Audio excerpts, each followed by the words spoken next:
महिला संरक्षण बिल नहीं प्रियंका गांधी प्रेसमिट पुराणा महिला संरक्षण बिल लागू हेउ बोली प्रियंका गांधी कहते। प्रियंका गांधी वद्रा कहते वर्तमान 543 आसन में बिल लागू हो सरकार बहुत चापर अच्छा लोकों को सरकार को कथा उपर भरोसा नहीं। 12 वर्ष भितर देश में बहुत परिवर्तन आसी सीट गुड़िकर अनुपात सठिक होगा उचित बोली कहते प्रियंका। छोट राज्य गुड़िक सहित अन्याय होउछि सरकार केवल क्रेडिट नेबा को चाहते सीमा पुनः निर्धारण पूर्व जाति जनगणना हेउ बोली प्रियंका कहते। गतकाली गणतंत्र विजय होउछि संघीय व्यवस्था उपर सरकार हमला करने को उद्यम कर अभियोग करछन्ती प्रियंका गांधी वद्रा।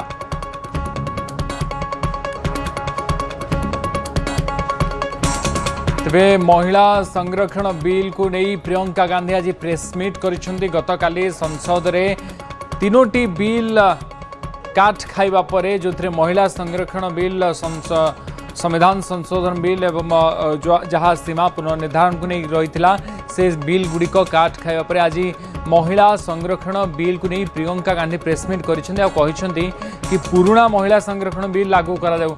वर्तमान 543 आसन रे ही ए बिल लागू करा जाऊ। लोकसभा रे 543 आसन रही समय ही लागू हेउ सरकार बहुत चापर अच्छा बोली प्रियंका गांधी कहते। लोकों को सरकार को कथा उपर भरोसा नहीं। 12 वर्ष भितर देश में बहुत परिवर्तन आसी कथा से कहते।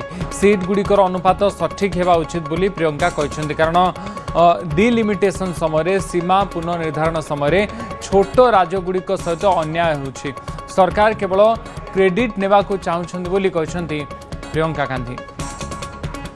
हम सब थोड़ा चौंके हुए थे कि अचानक ये सत्र बुलाया जा रहा है, विधानसभा चल रहे हैं 2 प्रदेशों में, अभी अचानक बुलाया जा रहा है, बड़ी जल्दबाजी की जा रही है। किसी को मालूम नहीं था एक दिन पहले तक कि क्या आने वाला है, मसौदे में क्या होगा। मसौदा सार्वजनिक करते हैं सिर्फ एक दिन पहले ताकि हमें समय भी नहीं मिलता। तो हम सब सोच रहे थे कि ये सब क्या हो रहा है और क्यों हो रहा है। मेरे ख्याल से पूरी साजिश जो रची गई षड्यंत्र की तरह कि किसी न किसी तरह से हमें सत्ता में रहना है। अगर अभी नहीं किया जाएगा तो 2029 तक जो ये करना चाह रहे हैं परसीमन 2011 के जनगणना के आधार पर वो नहीं खत्म हो पाएगा। तो ये सब करने के लिए एक तरह से प्लान बनाने के लिए कि परमानेंटली हम सत्ता में कैसे रह सकते हैं और कैसे करें, महिलाओं का इस्तेमाल करके महिलाओं के नाम पर हम आरक्षण लें।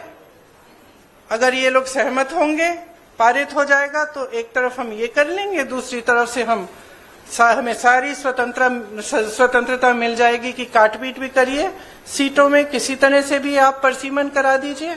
2011 के जनगणना के आधार पर होगा तो जाति जनगणना का भी कोई उनको रिकॉग्निशन नहीं लेना पड़ेगा।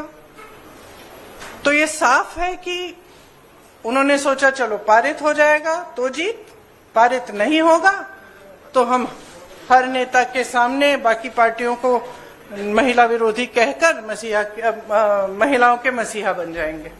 तो आप महिला हैं, हम जानती हैं कि महिलाओं का मसीहा बनना इतना आसान नहीं है, करके दिखाना पड़ता है। एक इतिहास है, कांग्रेस पार्टी का एक इतिहास है, विपक्षी दलों का एक इतिहास है, भाजपा का इतिहास है महिलाओं के संदर्भ में, और वो इतिहास बहुत स्पष्ट है। आपके खड़े होने से सदन में उसका विपरीत कहने से कोई फर्क नहीं पड़ता। महिलाएं देख रही हैं, उन्नाव को देखा, हाथरस को देखा, ओलंपिक की खिलाड़ियों को देखा, यहीं दिल्ली में सड़क पर बैठी थी, किसने पूछा उनको? मणिपुर में महिलाओं को देखा, किसने पूछा? और आज आप संसद में खड़े होकर कह रहे हैं हम मसीहा बनना चाहते हैं महिलाओं के। तो ये बहुत स्पष्ट है कि ये महिला आरक्षण बिल की बात नहीं थी, ये परसीमन की बात थी, और परसीमन इनको